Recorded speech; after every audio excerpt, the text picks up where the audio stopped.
Hottie, we always open the show with a little promo about our title sponsor, Floyd's of Leadville. Usually we talk about one specific product or a benefit of CBD in general, but this time I wanted to make it more about me. What? You found a way to make some topic in this show about you? How unlike you, Fatty. Yeah, guilty as charged. Still, I think our listeners might be interested to know what Floyd's of Leadville products I have not just tried, but have reordered because I really like them and use them all the time. And this is pretty easy to do because just yesterday I made a big order to Floyd's. First and foremost, I'm going to say, I got the 50 milligram full spectrum select soft gels. Those are, for me, the just right CBD product for a good night's sleep. Second, I got the recovery balm. I get the warming blend because I find it to be a great shortcut to a good warm up, and it smells great. And then finally, I got the vanilla recovery protein mix. To be honest, I don't get this so much for the CBD properties as because it is the best tasting, best working, best blending recovery protein mix I have ever tried. We are obviously not just big promoters of Floyd's, we are customers too. I'll talk about my shopping list next time, but you'll find some similar items, I think. And Floyd's of Leadville wants to treat us and listeners of this podcast to a 15% discount on all our orders. At checkout, use the code FATTY to get a 15% discount in your total. Put your order together now at floydsofleadville.com. And thanks, Floyd's of Leadville, for being the title sponsor of the show 3 seasons in a row. 3, 2, 1.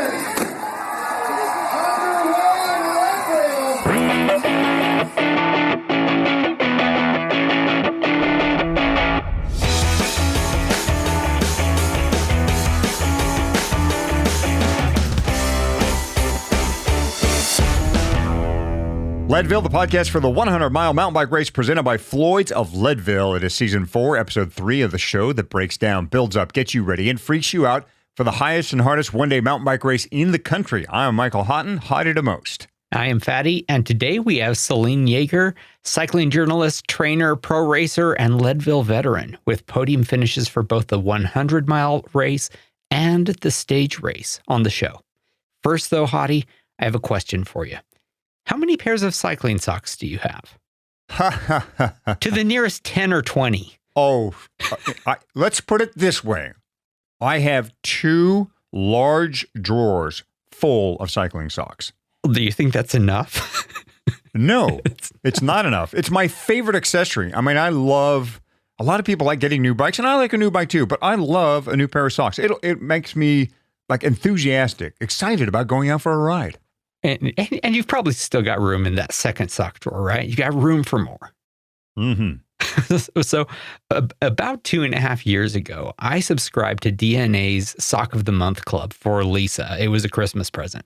Now, every single month, she automatically gets a really cool, very unique, very stylish set of cycling socks in the mail.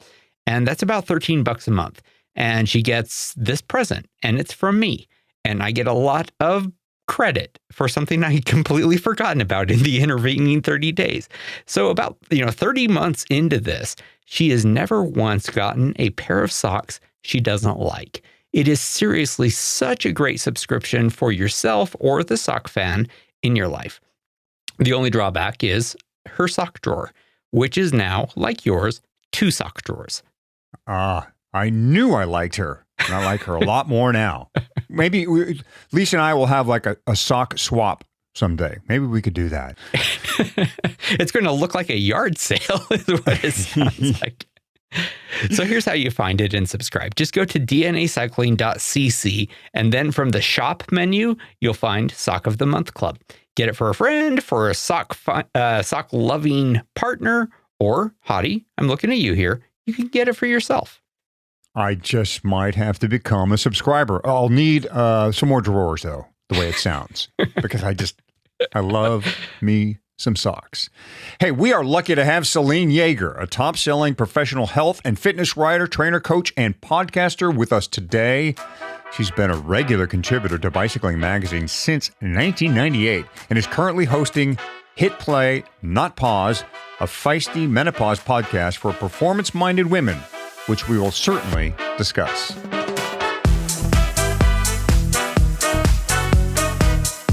Selene Yeager, welcome to the Leadville podcast. It is great to have you here. I'm psyched to be here. This is exciting. Now, you have done the Leadville 100 as well as the stage race. And so there are a couple of stories I want to hear from you. Of course, in addition to all of the expertise that you bring from years as a pro, from years as a writer and co-author. I mean, you've got expertise coming from multiple vectors. But let's start with what this show is all about. The 2014 Leadville 100, which was, I will call it my most special Leadville ever as well. So that's huge. It's a giant statement. It is. And you've done like 75 of them. I lose count. Honestly, I do.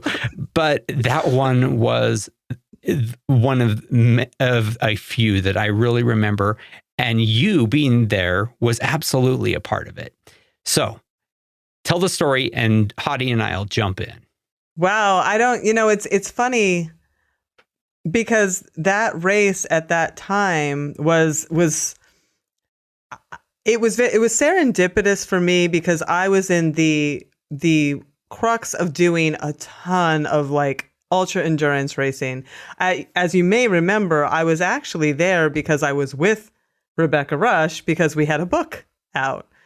We had Rush to Glory, which was, her book that she was debuting at Leadville and signing. And, so it was really exciting to be there for that. There was a culmination of a lot of blood, sweat, and tears to get that book together.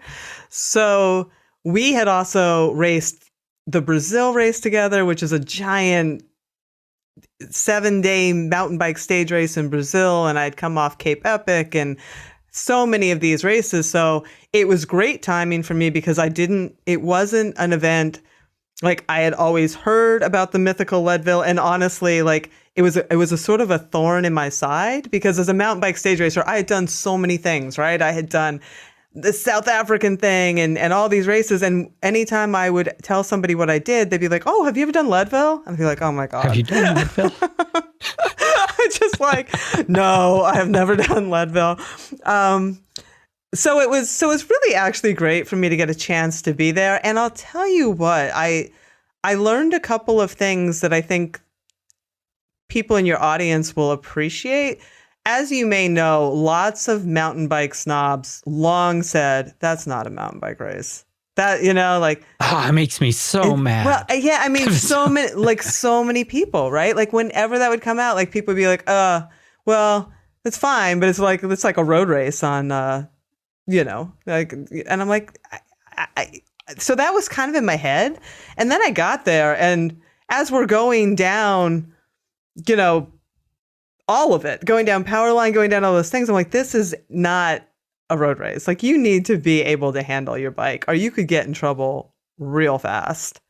So it was good for me to be there because personally and professionally, I'd heard all about it. I've been curious about it. I've been working obviously with Rebecca Rush for so long. And at the time, she was sort of Queen of Leadville. Yeah. So it was a special year for me to be there and the weather was really great. And I was happy about that. And I was fit for it. So I didn't need to do a lot of specific training for Leadville. I could pretty much show up. I mean, the only thing was I had never really raced at an elevation quite like that. I had done the Breck Epic, but I believe Leadville is higher on you would know better than me, at the top higher. Of Columbine. Yeah, well, that matters. It does. I'm going to go out on a limb and say that matters.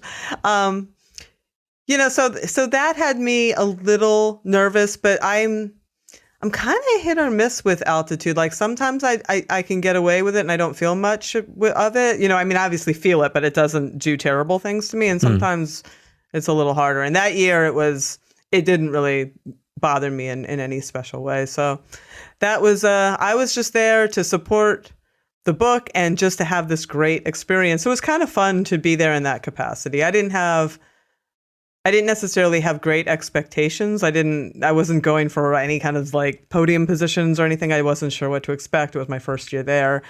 I was lucky enough to be in the Gold Corral, which I was extraordinarily grateful for. When I saw that ludicrous start, I was extraordinarily grateful. Because if you remember, that was the year the tree fell down. Yes. Do you remember that? I do. The tree had fallen down and they didn't move it. Not in time. So they just had tape around it. And I remember the announcer saying, like, warning people about the tree. And then it goes off, and immediately you hear brakes locking up and metal hitting metal and bodies hitting the ground because people are crashing. Mm-hmm. First block of the race. Oh, yeah. Right out of the gate. I was so glad to avoid the mayhem and get to St. Kevin's, with the gold. Because that's just so much of your day can get set up right there, right? So you were able to stay with the lead group, with the Gold Corral folks. You didn't get drifted back or pushed toward the... I stayed right with them just because I wanted to hit St. Kevin's. And then after that, I'm like, I'll settle into the day and what is what it is. I'm not going to try to do any heroics because I don't want to blow up at mile 80 coming back up Powerline. But I wanted to miss the mayhem of that downhill, sketchy mountain bike peloton start with a big tree falling in the middle of the road and everybody trying to get the whole shot into St. Kevin's. That was my one goal, I will say. And I accomplished it.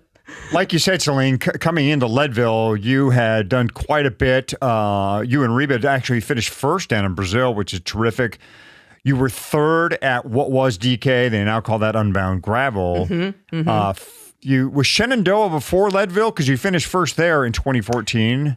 That was that was right after it. That was right Labor Day after. Weekend. Yeah. Okay, so you were on a high in 2014. Going into Leadville, had you set a goal? Did you have an idea what you think you could do there going in? I wanted the big belt buckle. I won't lie about that. I definitely wanted the big belt buckle, and I thought that was reasonable, barring all the things that can go wrong, right? Barring the flats. I don't think I was on tubeless. Were any of us on tubeless at that point? I don't believe I was. I was. I was on a borrowed bike. Oh. That I will tell you that the brakes were not. I was praying and pumping those brakes the whole day. Like they would just pull to the bar and I'd be like, that's not good. That's not good. That's not what you want. Then you just sit there hitting the lever, praying that it pumps back up. That was exciting. That added a match or two to the day that I didn't need to burn. That is, I think anyone who mountain bikes has had that feeling when your levers touch the grips and you're like, that's the worst. That's all I've got. That's all the brakes there are. And of course, you can pump them and sometimes something comes back. And sometimes it doesn't. Thankfully, it came back the whole race. Okay. And I was just like, thank God, because I can't imagine a worse thing going down Powerline or some of Columbine either that would be, I guess you aim for something off the side of the road and pray for the best. I'm not really sure what I would have done. Why a borrowed bike? That's a great question. And I don't actually have the right. If you can't remember, that's okay. I don't actually have the right answer. It was the right brand. It was a Specialized, but they had just set it up for me because the bike that I was racing at the time was probably too much for Leadville. That was it. It's 7 years now and I can't quite remember, but I had like a more trail bike that I was racing at the time. And everyone's like, oh no, you don't need that. You want this. And they had one there and it had the inverted fork on it that I was supposed to be testing. The RS1. Yeah. Yes. So it's like, okay, cool. And I'm pretty chill, so I was just like, okay, that sounds like a great idea. Except the brakes were problematic, but they held. Yes, Fatty. And another brake story. We just went over brakes with our guest, Brian Fedema of Cycles of Life, the local shop there in Leadville. And we talked for a good 10, 15 minutes just about brakes alone, about prepping your bike and the brakes as you get to Leadville. And it doesn't matter, though. You get your bike in Leadville, and the brakes just seem to go to hell for some reason at the altitude. It's like an Ironman. If something goes wrong, it's going to go wrong. It's going to go wrong at race day. That's just like, it seems to be the thing that's going to happen. Murphy's Law on steroids. It is. You're shamed into doing Leadville, and you do it. And does it live up to the hype? Do you know what I called it? I called it Ironman with belt buckles. for years after I left it. That's what I called it. It reminded me just like that. And so in that, it actually did. Like when I was so glad that I did it, because once I did it, I got it. I said, now I understand. I understand why people love this. I understand why it's important to them. I understand the hype. It's the same, when you're sitting in that rider meeting the night before Ironman and the music's pumping and they're like, tomorrow you're going to be an Iron, you're crying because you're going to be an Ironman. Like they make you feel like a hero. And the same thing happens with Leadville. There's this thing in the air that you feel that if you finish this thing, you have done something remarkable and it means something. And it's one of those races. It's just in the air and it's electric. And I get it. Like I very much understood it. And it did really remind me of Iron Man with belt buckles. And the thing that actually really cracked me up is that I remember because they give the bigger and bigger belt buckles to the people who finish it like multiple times, right? And there was a guy that had, it looked like a WWE kind of size buckle, and he was like a skinny mountain dude. And it looked like if he tried to sit down with that thing, he would have severed his femoral arteries and bled out. I was like, this is that's Fatty. He's got one of those. He's got one of those platters. Yes. That's the 20 time buckle that he was wearing. Oh my God, I've never seen anything like it. These guys walk around, Selene. Fatty and his 20,000 mile friends. They walk around Leadville with these dinner plates, these manhole covers around their waist. They polish them up, to look real shiny. It is quite a scene. Yeah. I was so captivated by that. Anyway, yes.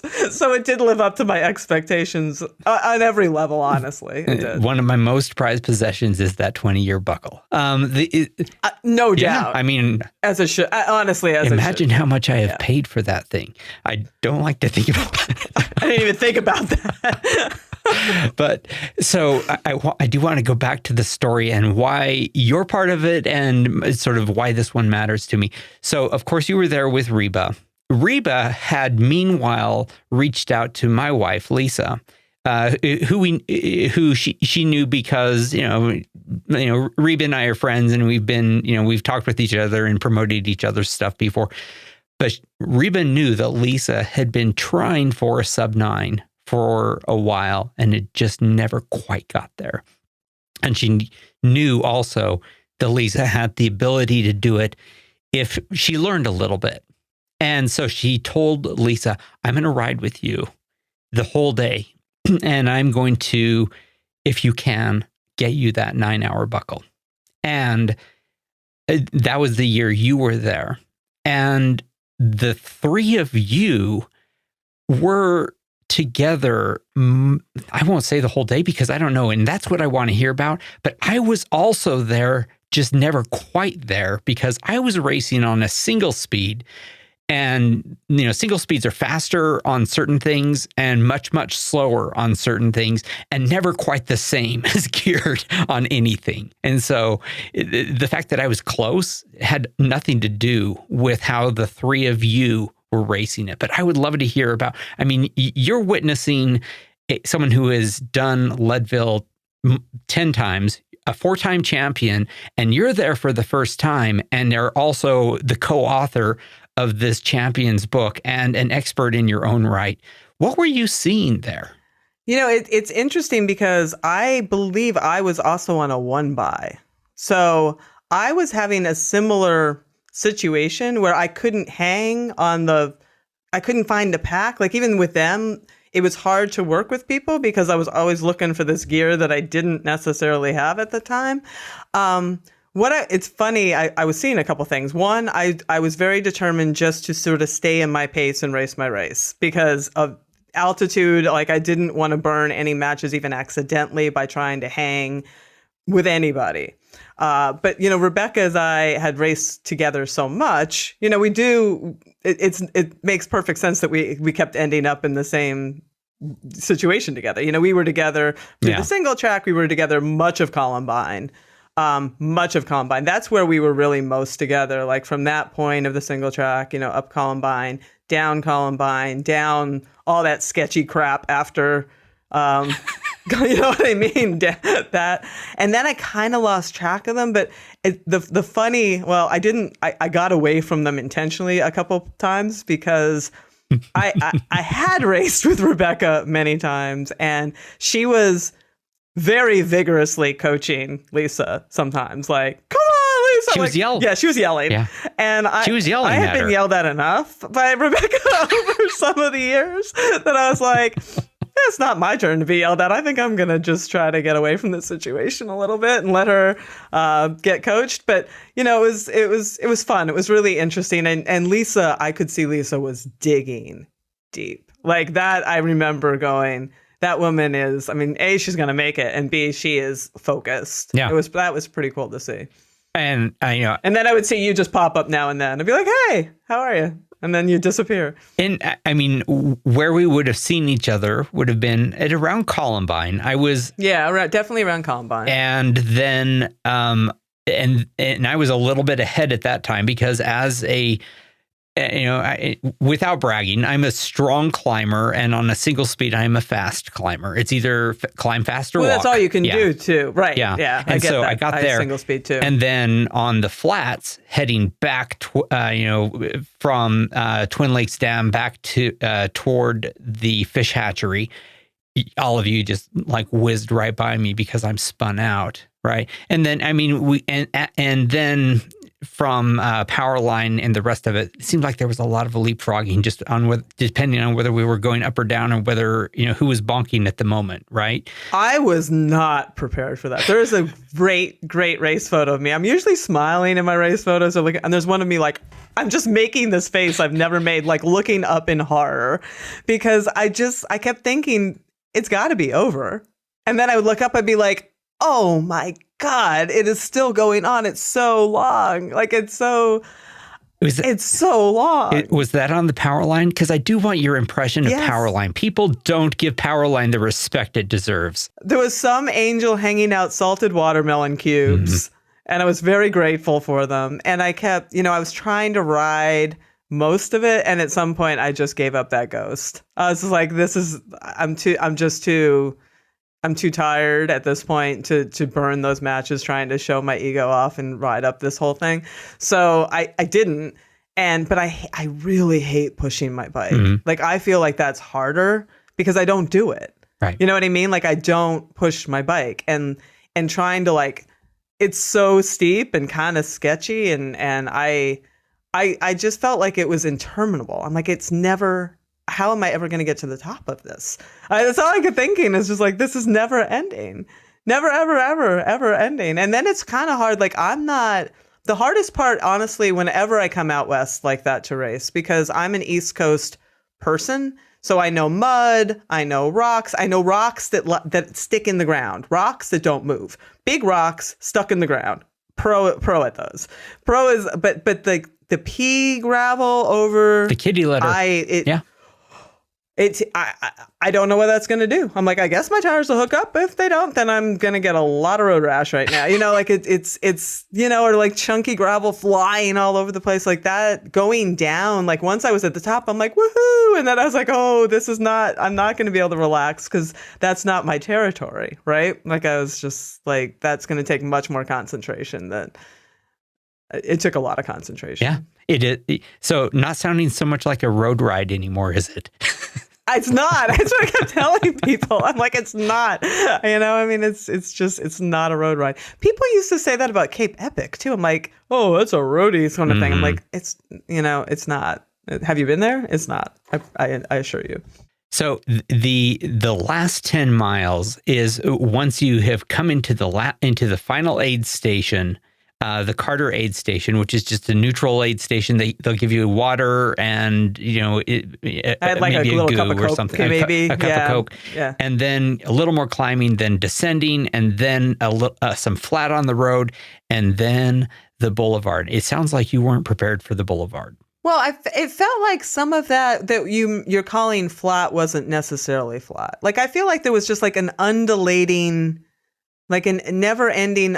I wouldn't call it rollers, but just annoying, false flat, You know, like just not ever I could just like getting into a groove was super hard. And I had heard, because I wrote the book, you know, so I remember Rebecca saying the first time she did it, it felt like the red carpet just kept getting further and further away. Like she saw it, but it just looked like it would never get any closer. So psychologically, that was in my head. Like I was prepared for that. And Yeah. I'm a very good, I smell the barn and I find 7,000 watts I didn't know I had. So like, as soon as I saw that, I actually did feel super good. And I was able to just like, you know, and I was with Lisa and Reba at that point, and I'm like, I feel really good. And they're just like, just go. They're like, you can just like, you don't need to, you know, pull us in. So I just like, I took off at that point and they finished shortly thereafter. Yep. They finished, in fact, 19 seconds after you did. And this, to me, this is one of the things I really love. Although, I mean, you and Reba were in the gold corral. Lisa and I were, 7,000 corrals back. But Reba, Lisa, and I all finished with to the second the same time. That's so crazy. Isn't that? Yeah. It is so, it's very crazy. And you, by doing that, that last little sprint actually did wind up on your podium, which I think is awesome. I did. I was so excited. I got third in the age group. I was really excited about that.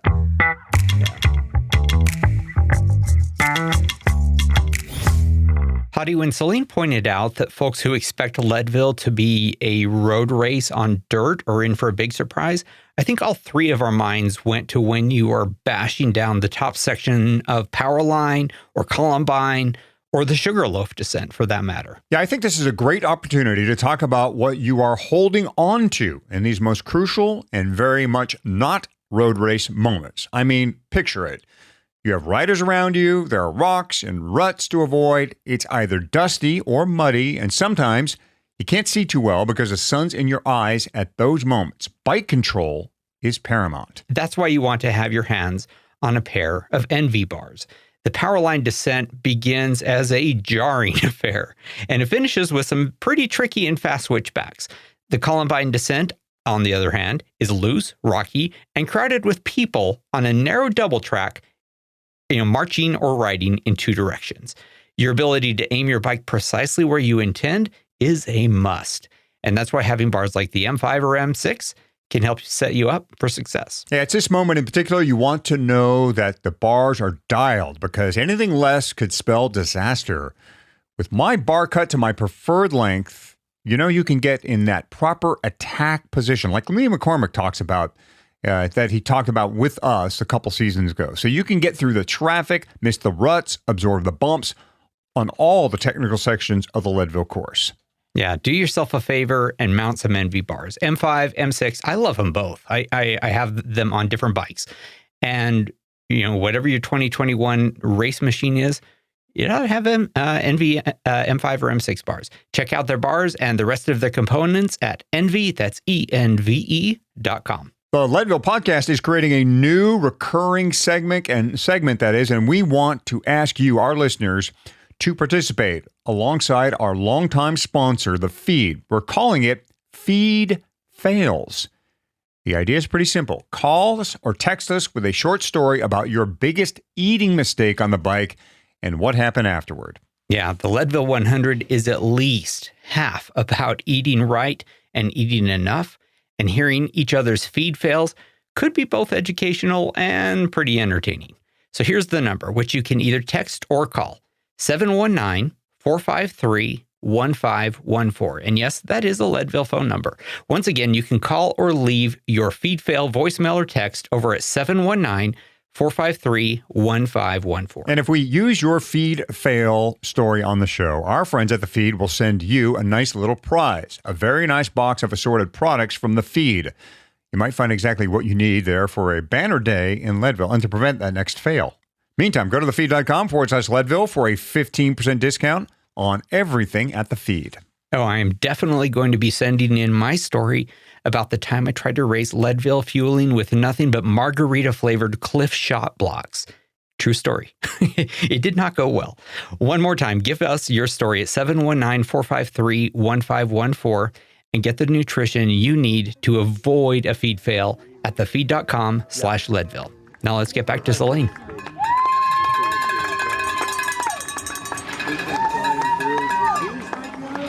I want to spend a little bit of time talking about your experience in the stage race, but I want to maybe flash forward and do a little bit of a what if. You haven't been back and done the entire Leadville 100 since then, but you have written or co-written a book, Roar, which has become incredibly popular. And I think that what you've learned from that, as well as from your new podcast, Hit Play Not Pause, is I think those are both relevant to a lot of our women listeners.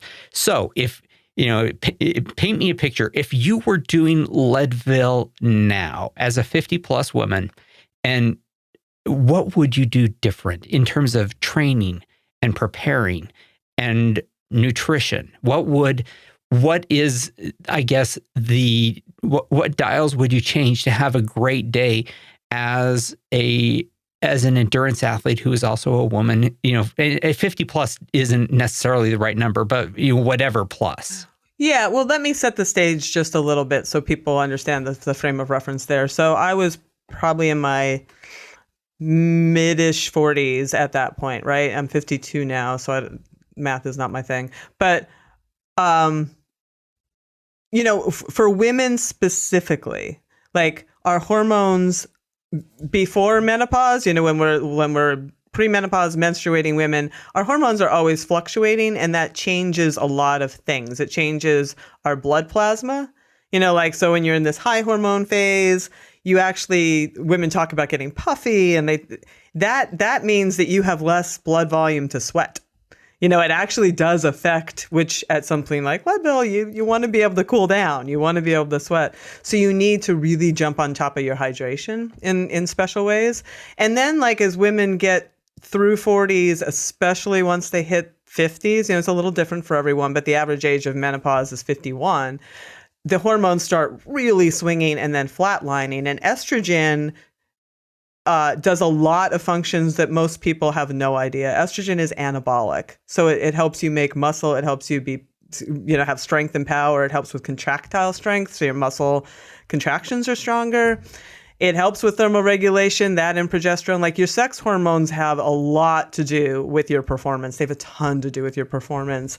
And that message just doesn't get out to women. And just as girls drop out of sport when they hit puberty, women tend to drop out of sport at the other end of the line. Same thing, because they feel like not themselves. They don't know what's going on. So armed with that information, having worked with Dr. Stacy Sims, and we're working on a book for this audience now, I've learned a ton through Hit Play Not Pause, which is a menopause athletic podcast. I would definitely go into that with a lot of my mind on hydration. I would make sure that I would use any number of these prime products, they're hypohydration, the stuff that you use beforehand. I know Scratch has one, Osmo has one, almost everybody has one now. And they're higher in sodium. They're just meant to sort of pump up that blood volume. That's super important. I would definitely make sure to do that, especially somewhere like Leadville, where you are dehydrating by nature because you're at altitude. Once you go to altitude, that's why you're peeing all the time. That's sort of a natural process at altitude as you get dehydrated. I would stay on top of that. I would definitely make sure to layer appropriately. I had Meg DeBoulet on the show, and she said one of the things that she struggled with at the Leadville run is that because women, you talk about hot flashes, and women have all these thermoregulation issues, where it's hot and it's cold, they're sweating, and you can get into a lot of trouble. She's like, I would just burst into sweat and then it would be freezing. So she had to start to really plan her layers more than she's ever really had to think about planning her layers, because you can get into trouble if you're starting to shiver, right? So I would definitely think about that. She's always having ice on board, and she thinks about that a lot. And honestly, I wasn't doing a lot of strength training at that time, but I have since started lifting heavy all year round, because power just goes. I mean, it's the first thing to go, and you need power to get yourself up. Any of that, and especially at altitude, you need every watt you can get. You need every muscle fiber you can get. So I routinely do heavy deadlifting, heavy weights, because when you lift heavy, it's an anabolic symbol. It's not to get big muscles, but it's just to like put all of your muscles and your central nervous system, like to have it all working in concert. So you're efficient, you have all those muscles at your disposal, and you're going to need every last one of them. So, I mean, those are definitely the things I would be doing. Like women have endurance to burn, you know, I mean, like someone like Lisa, like, but definitely the power goes. You need to keep on top of that. Dr. Sims is such a terrific resource for women, especially, and for men. I mean, she's answered my questions personally. I have learned things about women, obviously, and myself by listening to her talk about physiological issues, what goes on in our bodies. I mean, her stuff is so great.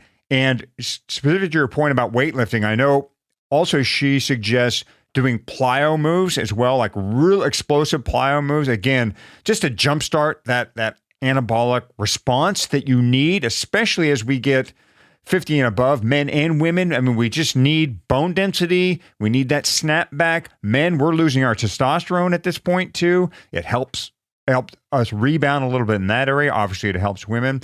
I know also Dr. Sims has talked a lot about using branched-chain amino acids. Have you folks had that discussion surrounding not only a woman's cycle, but I imagine that also transfers into the menopause era too of a woman's life? 100%. Women at this point are more likely to be catabolic.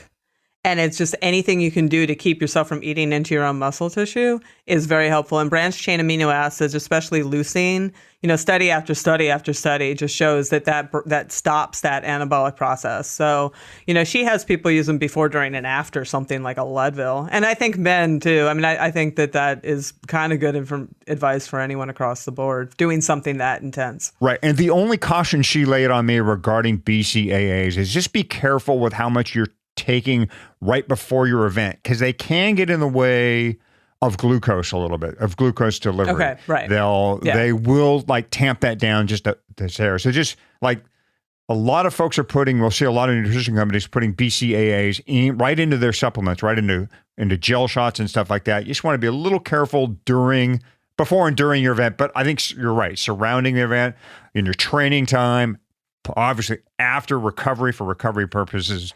They can help.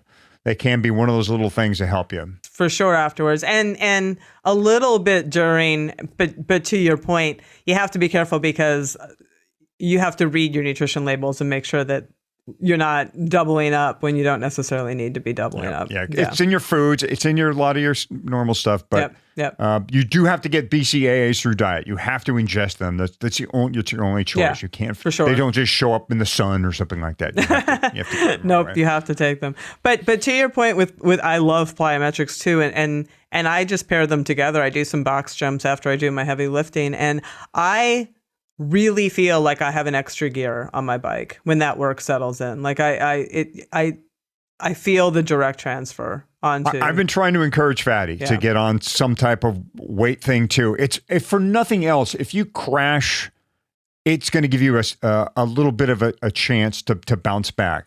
Your body's going to be a little stronger, a little tougher. You'll be able to survive something a little better. That and all the other reasons we talked about here. I think, some plyo or a little weightlifting is not going to hurt anybody. I know I get it. A lot of the Leadvillers, Selene, will say, "Oh, I don't want to get bigger. I want to be able to climb. It's a climbing race." Right? When you say what to that? That kind of lifting does not make you bigger. That's the point. Like lifting, and this is a disconnect that has happened for decades. Like people who lift in that higher range, 8 to 12 reps, that is hypertrophy range. You are actually breaking down your muscle tissues and making them fatter. That is hypertrophy. When you are lifting short, like 5 reps, 5 sets of 5 reps, like really low, under 6 repetitions, that is more of a neuromuscular connection, like that, which is what you need when you're on your bike. No one's trying to make you into a bodybuilder. Like even the World Tour pros are doing that. Like the Alex Howes of the worlds, the Taylor, that they're doing those kind of lifts. So quite obviously right now, Fatty, we're talking to the fit chick, because that's where a lot of people know Selene Yeager is also the fit chick, which you still use that, right? You still write under that name? And that's I'm still with bicycling, after all these years. So great. It's great that you're on this podcast then, because we're talking to 3 people all with nicknames: Hottie, Fatty, Fit Chick. It's perfect. Is there a story behind that, by the way? Yeah. So I started working with Bicycling. I wrote my first piece for them. It was after the 24 Hours of Canaan mountain bike race. And that was 1996. Or 1997. And then they brought me on board for a column. When Bill Strickland took over in 1999, he was all into having all these columns. I don't know if you remember, but like the whole magazine was almost nothing but columns and chunked up stuff.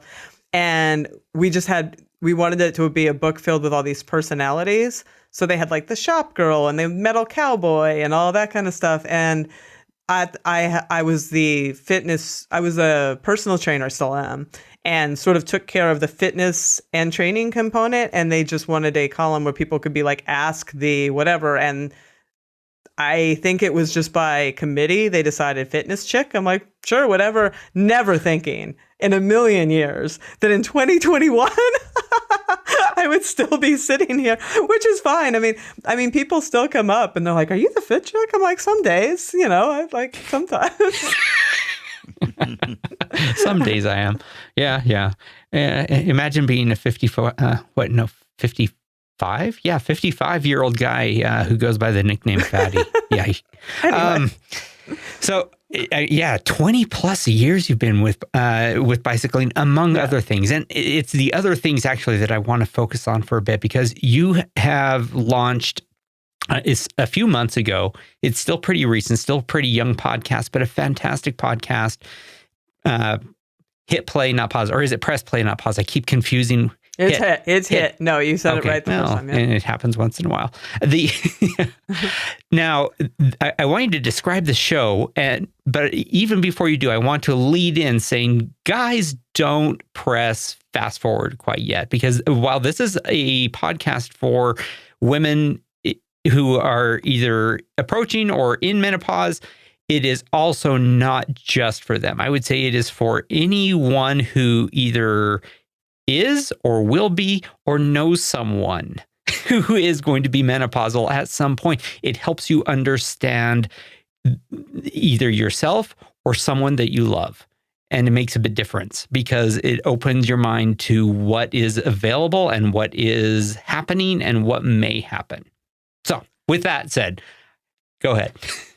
It's funny. It's funny you say that, though, because I have a lot of male listeners that I have that actually they don't tune into necessarily all of them. Like some of them are a little more female focused than others. But I have a lot of men who just like, they are 40 plus, 50 plus, that just really like hearing the experiences, because some of it transcends. Like talking to, I had a couple of rock climbers on this week. Nancy Fagan and Maggie Odette, and they had their best climbs ever at 52, right? That's really inspirational. I don't care who you are, right? And talking about how they train. So, I'll tell you, like, selfishly, I started this podcast because I didn't really, like, I had been racing all those things all through my 40s and had some kind of symptoms, but I didn't really chalk them up to anything that in retrospect now I know is hormonal fluctuation. Like now in hindsight, I know.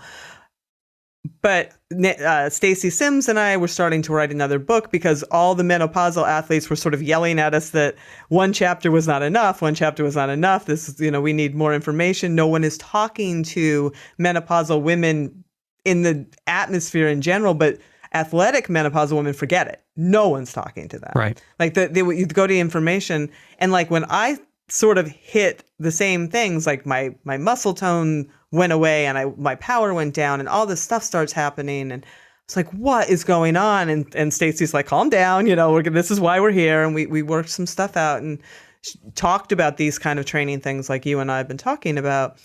It became clear that there was a hugely underserved audience for this.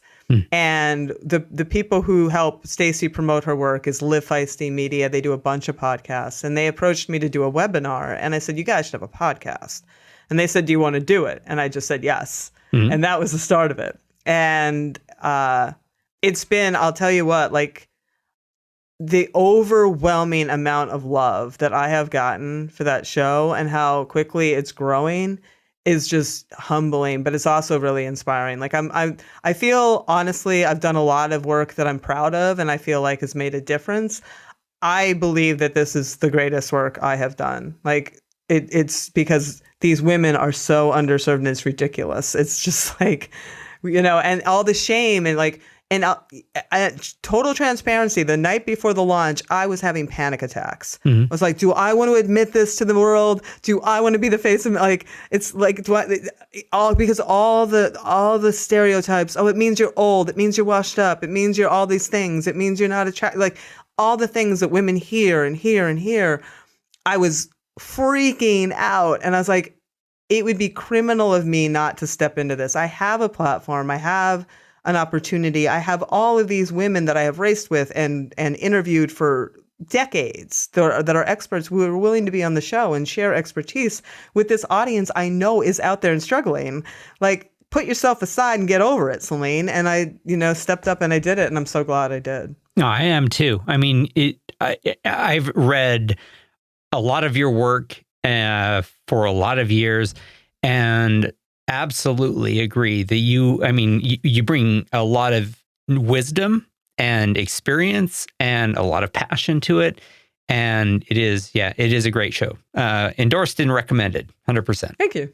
Yeah, thanks. It's been fun. And we try to, like, there's a lot of, I'm not a woe is me or, oh, we're victims. Like, that was the thing. Like, anything I found was like, oh, this is terrible. You just have to survive. And I'm like, come on, like, we're stronger than that. So the whole thing is much more positive. Yeah. Give us one of the big points you try to make. A woman feels this change coming on. She's an endurance athlete. She can see it in the numbers. The power is starting to drop. She's struggling more. It's harder to recover. Plus all the stuff that's happening to her away from the bike, the run, the swim, what have you. What are some of the big points you tried to make to this audience about what's happening to them and their future as an endurance athlete?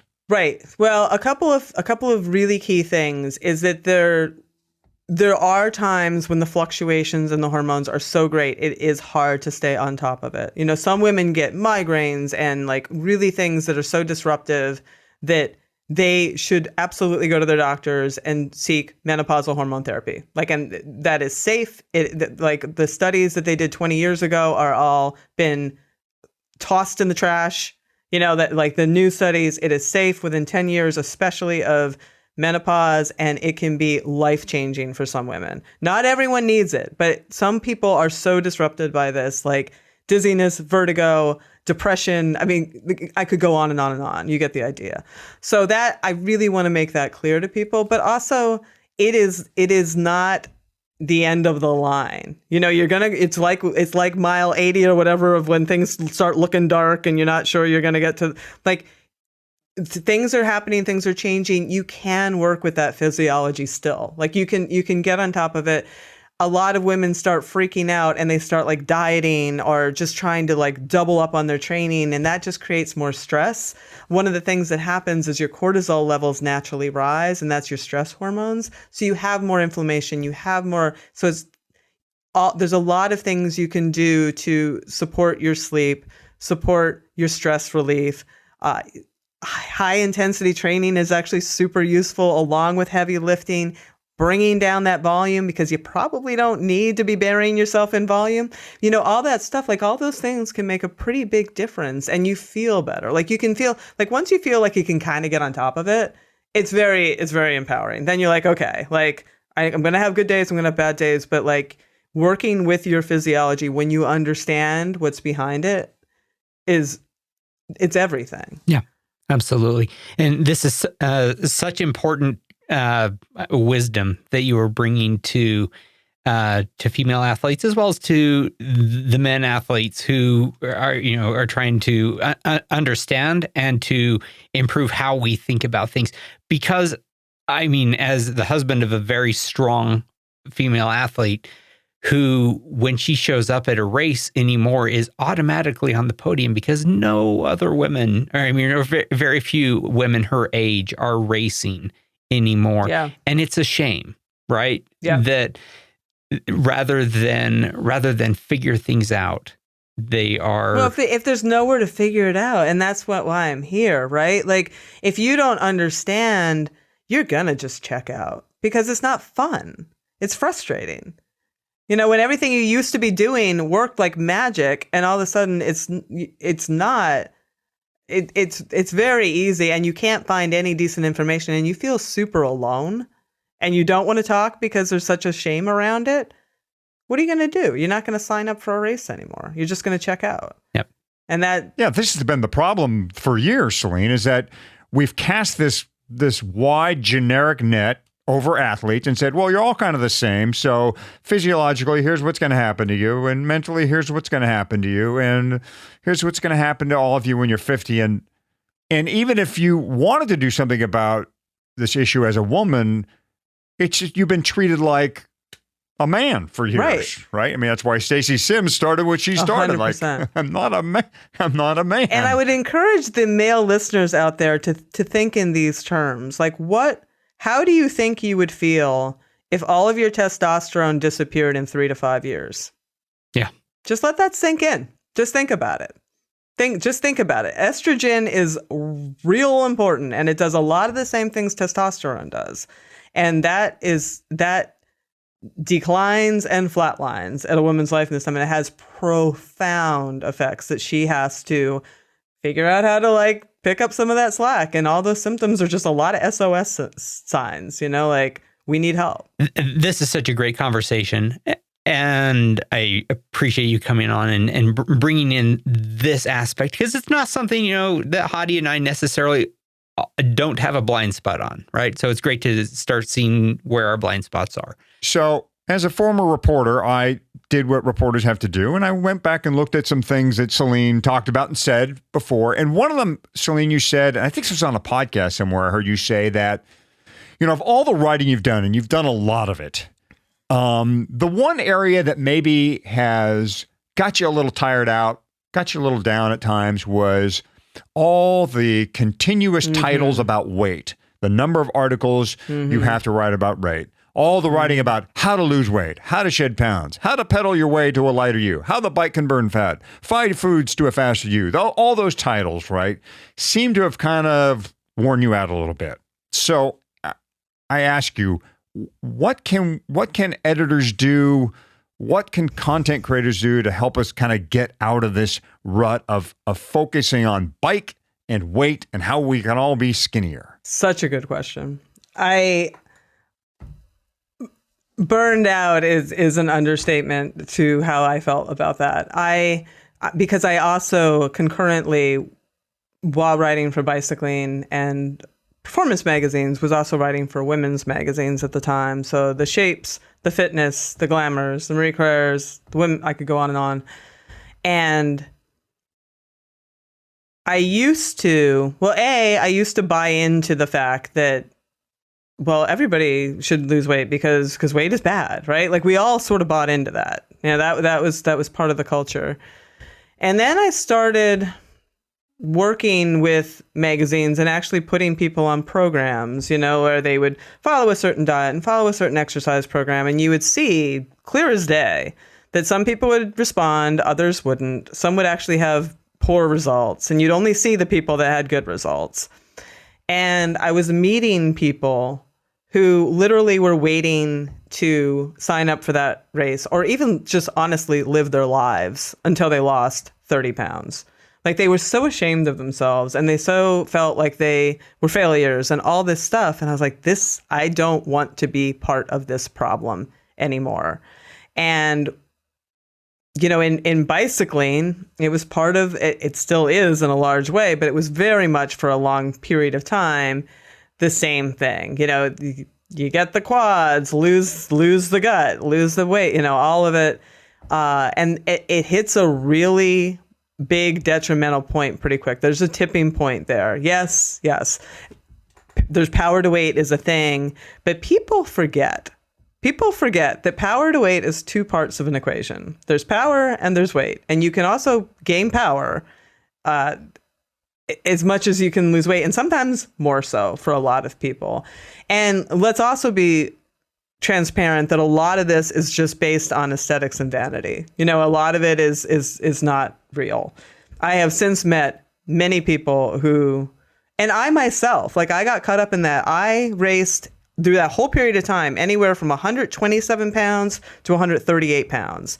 And I won that Mount Washington race where I won my age group and came in third. I was at the higher level of that. I was closer to 138 than I was 128, but I had mad power. You know, and you see that with men, like how many men have come out with eating disorders and stuff in the pro cycling ranks. It's real. So we have, honestly, at Bicycling, they have made a concerted effort to talk much less about wait. Those articles are still there. People are still interested in coming because you want to respect the fact that some people are coming to the sport to try to lose some weight that they've put on. And that's okay, too. These are very fine lines to walk. But the focus on enjoyment, health, eating well, and just sort of optimizing yourself is where we need to be. You know, and those are very high, fine lines. I'm not going to say there's one answer, but I do think it's really important. I think it's really important because otherwise the message is, well, if you're a bigger rider, you don't belong here, or you can't possibly. And that's terrible. We did that. Did you see the All Bodies on Bikes, the video that Shimano did with? We love that. Well, a quick story I'll tell you. I got to interview them for that, and I watched the video 3 times, and I cried when I watched it because I know that they've read Bicycling, and I can see how they felt like so ostracized, and I wanted to start the interview with a little apology. They came on Zoom and they're smiling and beaming at me, and I opened my mouth and I burst into tears. And then they started crying, and we had a really great conversation though. But it's important. Like, so many people feel like they don't belong. And when that message is everywhere, when it's in the magazines and on TV and the bike companies, then why shouldn't they feel like they don't belong? You know, that needs to change by and large. And I could go on all day about this and make you sorry you asked, but like the health, you know, even the health around weight is not as cut and dry as we have been led to believe. So, you know, get on your bike, don't get super hung up about it, eat healthfully, and just find your joy. I do want to get back to storytelling. Okay. You have also, in addition to podiuming in the Leadville 100, you also have raced the stage race. I did. And that is one thing I've never done. I would love to hear your perspective on it. I really loved it. I wasn't sure what I was going to think about it. I did that in 2016, and it was pretty successful. I got second pro female that year, which was pretty exciting. You know, it was really, I highly encourage anyone who wants prep and can do it for Leadville, you know, to check it out because it's so chill. Like, the whole vibe is very different. It's a smaller field. And because it's not this giant, like, you don't have, like, with a 100-mile race, no matter what it is, the logistics are mind-numbing, right? They're all they're all consuming. You're just like, your pockets are stuffed, your bike is strapped up with stuff, you're trying to figure out like what you're going to get here. You like, all that is not there for the stage race. So your ability to really soak in each one of those stages is exponentially greater. And it really allows you to sort of take it in, and like, you chill at the end of the day and everyone's grabbing a beer and just talk. Like, it's just so much more relaxed because the days aren't gigantic. Right? The day, like, it's not this thousands of people and this massive pressure of a day. It's a whole different atmosphere, and it's cool. I mean, I really enjoyed it much more than I thought I would. It's so interesting. But how would we do 4 seasons of a podcast about something that isn't so massive? Oh, you couldn't. You can't do a podcast on the Leadville stage race. Let's be clear. No one's going to be freaked out about that.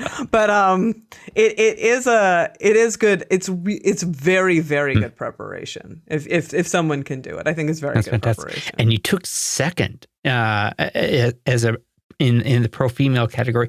That, I mean, did you go there expecting to be, I mean, in so high in the rankings? That's impressive. Thank you. I was still, like I said, I was still at 2016. I was still in the throes of just training and racing. So I went in feeling pretty fit and pretty confident and I had been there, doing the whole thing. So it is funny though. I'll tell you what, because I'm very much like Reba this way. I'm self-regulating to a point. Like I know exactly the pace that I can sit and hold for whatever distance, and my cumulative time, which you would think would have been much faster, was not actually markedly faster than the 100, because the altitude was still pretty much my limiter there. And I was talking to Kimo Seymour, who is Leadville's the CEO of Lifetime. Yes. Afterwards, because he was there and we were talking about the times, and he said, "So did you really try?" It's like, yes, I tried. Thank you for that. What kind of question is that? Yes, I tried. Oh, that's funny. So what is your favorite stage in the stage race? I think that's a good question. You know what? Columbine was super fun. It was super fun just to do a day of Columbine. Mm. And they called me up for a special award. I was the fastest out-of-state person. Good for you. Yeah, I don't remember what the time was, but does that mean you're a really good climber or a really good descender or both? No, I'm good at descending, but I've always been a good climber. I actually took third place overall at Mount Washington Hill Climb one year on a 53:39. Wow. Yeah. You are a good climber. That's awesome. About 2 years ago, you said your priorities were changing, Selene. You wanted to have more fun, find more joy, and embrace everything the bicycle has to offer. I think that's a direct quote off a video somewhere I found. It sounds like something that I would have said. Yeah. So, how are you doing with that? I am doing pretty well. It's been, it's such a hard transition. Like the last, I'd say somewhere from 2018, 2019, like I didn't want to stop racing, but I wanted to stop racing so seriously because I wanted to build other things in my business and in my life, right? And to race at that level and run this little business kind of stuff that I do with all the writing is a full time. That's it, right? That's it. There's no bandwidth for anything else. But it's really hard. Like it takes putting aside my own expectations and managing other people's expectations, because you show up and everyone's like, "Oh, you're gonna crush it." I'm like, "Oh no, that's not what I'm here for. Stop." So it took a couple years for me to find that to sort of segue out of that and try to and a lot of it was just I kept doing different events.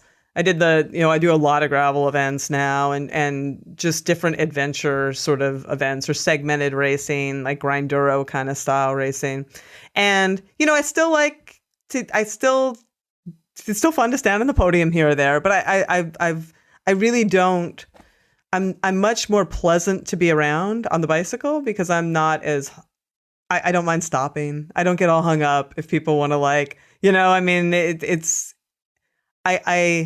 I've made space for another kind of riding at this time in my life that I'm happy I have, and that was a necessary transition for my happiness and for my professional and personal well-being. But it's not a switch. I wanted it to be like a light switch, and it's more like a dimmer switch. It's more like I gotta turn. Yeah, but. So when does the next book come out? It's so funny. The follow-up to Roar, which does not yet have a title, which is the hardest thing to do with a book, is going to be out. Oh, we can brainstorm it right now. We should brainstorm it right now.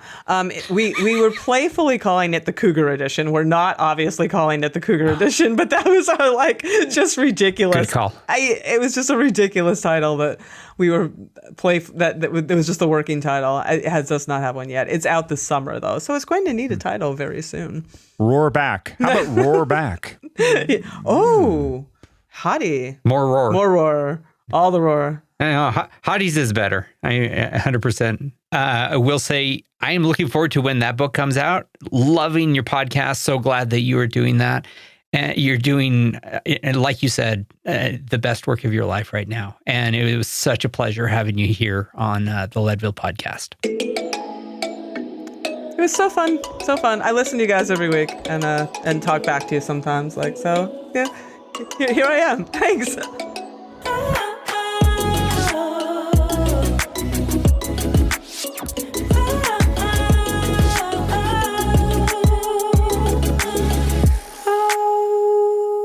Fatty, 2 of Selene's books have taken up residence on the 2 nightstands in my bedroom. Roar, that in-depth look at women's health and endurance sports, is on Mrs. Hottie's side of the bed, and on my side, Rush to Glory. So it was great to hear from the woman behind the words. We are always proud to be sponsored by Shimano, which for the past century has been making the best cycling components you can buy. But the video Selene mentioned really shows their hearts are in the right place. Yeah, they really are. The video Selene was talking about is called All Bodies on Bikes, which you can find at bike.shimano.com. It is a beautifully filmed documentary following Kaylee Kornhauser and Marley Blonsky on a bikepacking trip and discussing along the way how being fat, as they self-identify, has impacted how they're perceived as cyclists and people. Now, this is a film about including everyone as we share the love of bicycles. These 2 women are incredible advocates, and Shimano deserves a lot of credit for amplifying their voices. Yeah, they sure do. It's a very inspiring film. We recommend everyone go watch it, and it's only about 13 minutes, and you will find it at once again, bike.shimano.com. All right, let's wrap up this episode. Big thanks again to Selene Yeager. She knows so much, and she's just a great storyteller as well. So here's how you get a hold of us if you have an idea or a question or a comment for the show. We sort of split up the social duties. I am on Twitter as @FatCyclist. Hottie hangs on Instagram @Michael Houghton. And of course, we are both on Facebook. You'll find us at the Leadville 100 MTB participants page.